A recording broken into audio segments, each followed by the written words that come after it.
Yo guys, it's your boy Artrizzy, getting to the Lizzie, and welcome to my YouTube channel. Today, I've got a big story time for you lot. So man them, girl them, whether you're with your family, your friends, your auntie, your cousin, your uncle, your niece, your nephew, your grandpa, your granddad, everyone, you get it? Stay tuned for this one, because it's a big one to me, you get it?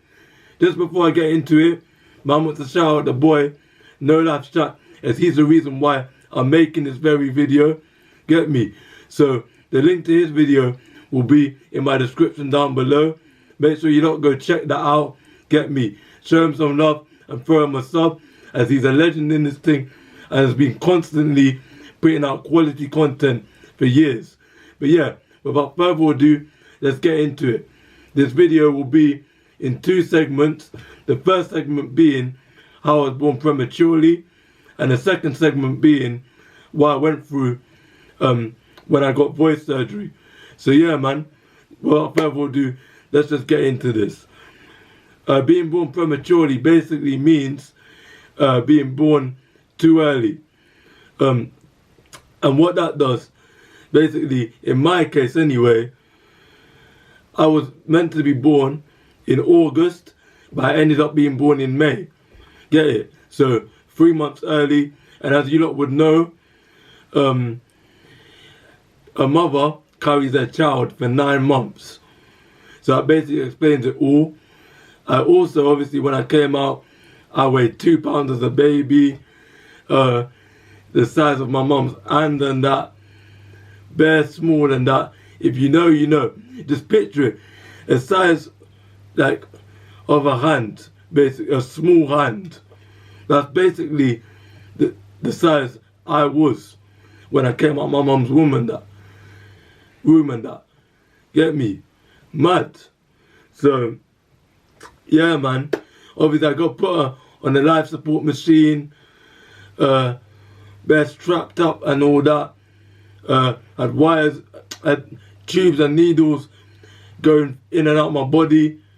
You get it? And if you're not confused with what I'm talking about, there'll be a picture on the screen. Get me? Basically explaining what I've just talked about. As you can see on the picture, there's a green tube going down my mouth and that. Get it? Obviously, during this time as well, I stopped breathing twice, and I had to be resuscitated twice. That basically means being brought back to life. And yeah, man, another analogy as well in terms of being born prematurely is like basically when you've made a cake, you're baking it now for an hour and you take it out at the 40th minute. It won't be fully cooked, you get me? Get me? And that's just the real truth. And the thing might not even have fully risen. That's basically what I was like. My organs weren't developed either. So, see what I mean? It had its disadvantages. Get it? So yeah, I was basically, to cut it short and just put it in a nutshell, man was in hospital for the first 3 months of my life because of all this. So yeah, man, moving on to my latter years, especially my latter teenage years now. So that was early life. I was 19 now, if we're talking about the voice surgery. Yeah, this was when I was at college and leaving, I think, to do an internship, to look for work, etc. So now, cool. I'm realizing as the years go by that, yeah, shit then, there's something wrong with my voice. Like, no bass in it, none of that, very raspy, hella croaky. If you know, you know. If you've known me from young, you know my voice has not been it, you get it? So, obviously, after a while, man just got fed up and I ended up just, all of that bullshit basically led to me having the croaky voice, obviously, and all that. All of that led to me avoiding shit like group interactions at school whether it be school, youth club, etc. Just anywhere I was going where there's people, I would tend to shy away from speaking to people because of how my voice was, and I felt hella insecure about it. Obviously now that's not the case. Now I don't care, I literally talk with chest to anyone. Get me? I don't care if you're Will Smith. But basically led to me avoiding basically just avoiding group discussions, one-to-one discussions and stuff like that. And you don't know how much trauma that shit can put on you as a person. You get it? And that's what I was really dealing with. Get me?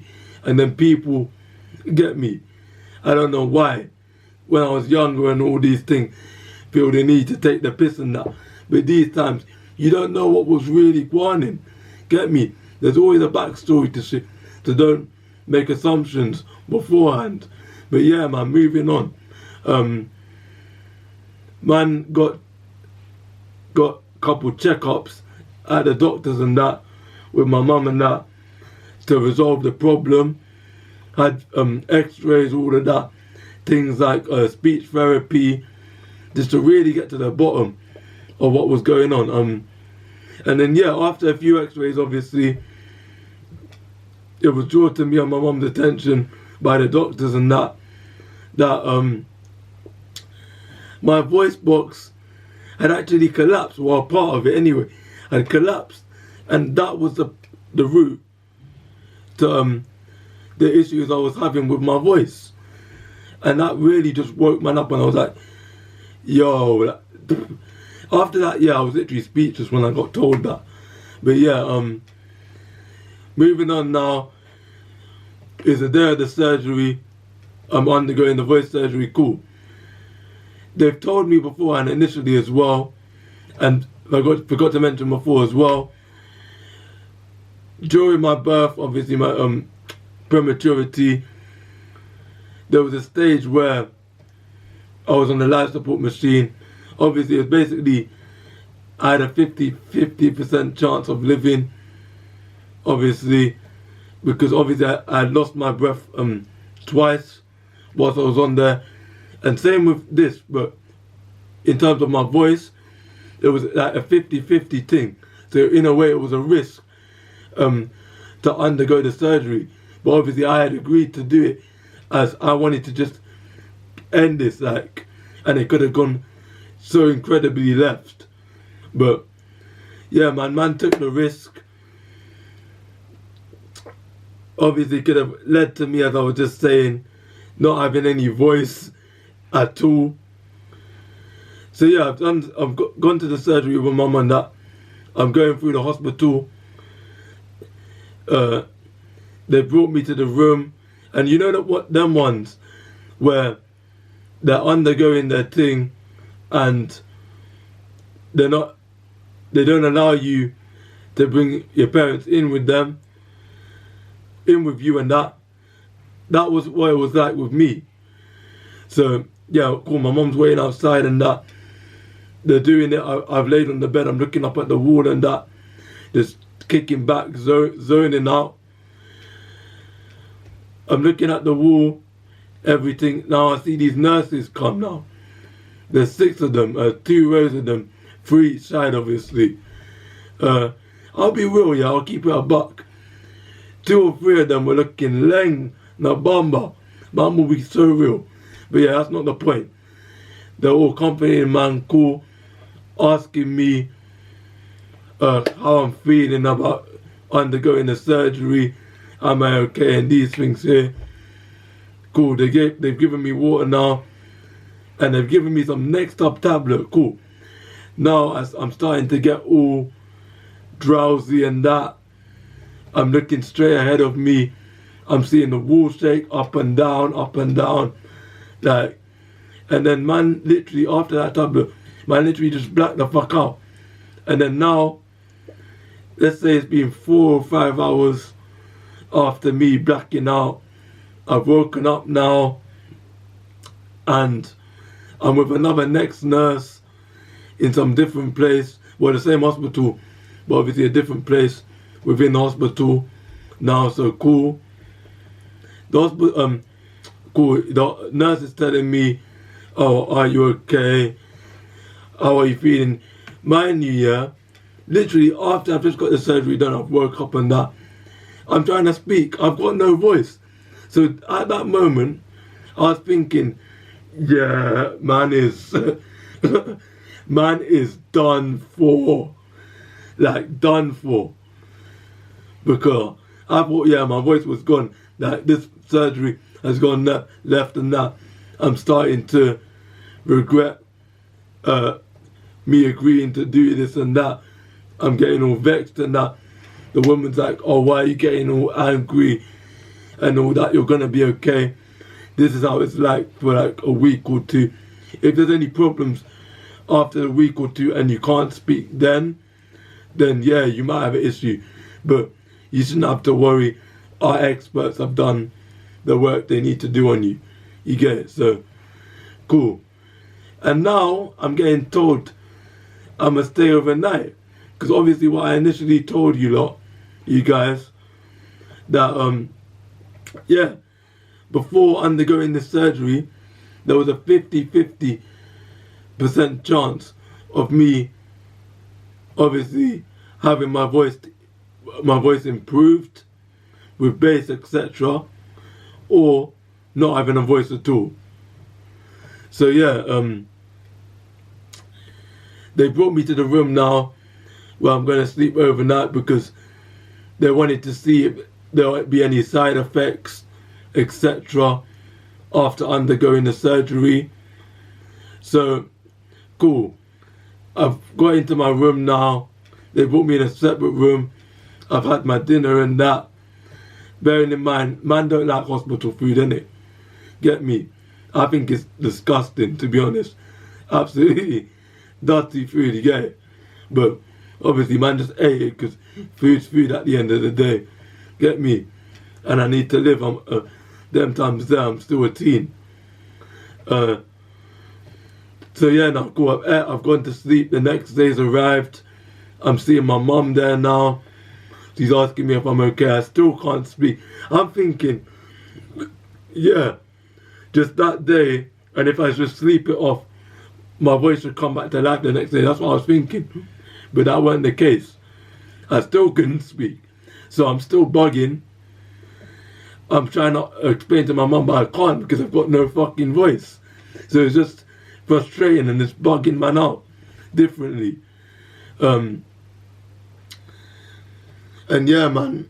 So a week or two must have gone by after the surgery. Obviously, my voice is how it's sounding now. That's how I was speaking when I first started speaking after the surgery. I was thankful and that it was much better than it previously was. If you know, you know. As I said before, you know from childhood. If you know me from childhood, even my brother or just people in my family in general or close brethren, you don't know my voice has not been it from one day, from the jump.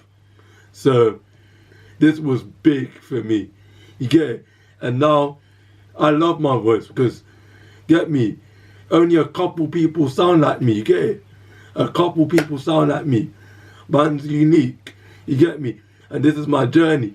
And I thought I'd share it with you lot because, get me, I know people can relate to this in one way or another. And also, as well, just for me anyway, just to talk my truth, yeah, and get it off my chest. And I thought this would be a great intro for my viewers to really get to know me on a personal level, you get it? And what I've had to go through as well. Get me? This will show people that, yeah, I'm not perfect and that. Get me? I'm a regular human being just trying to strive for better. Yeah, and that's all we can do, man. Just talk from our experiences and help people to learn from our experiences, innit? To go on and achieve bigger things. But yeah, just to conclude the video, my socials will be on the screen as well, as you lot can see. So make sure you lot interact with me over there. I'll be very active on my socials, willing to interact with people as long as they're coming with reasonable and good intentions. Get me? Because I'm a very approachable guy. And say, for example, I want to do stuff like Q&As in the future. You lot will need my socials, etc. to ask me questions you would like to know about me. And yeah, man, and just engage with me in general. So, yeah, man, just to conclude the video, subscribe, smash the fuck out the like button, share it with everyone you possibly can. It's much appreciated, and I will only provide better and more quality content going on forward. You get it? So it's been your boy, man like R Trizzy, get into the Lizzie, and I'll see you lot in the next one.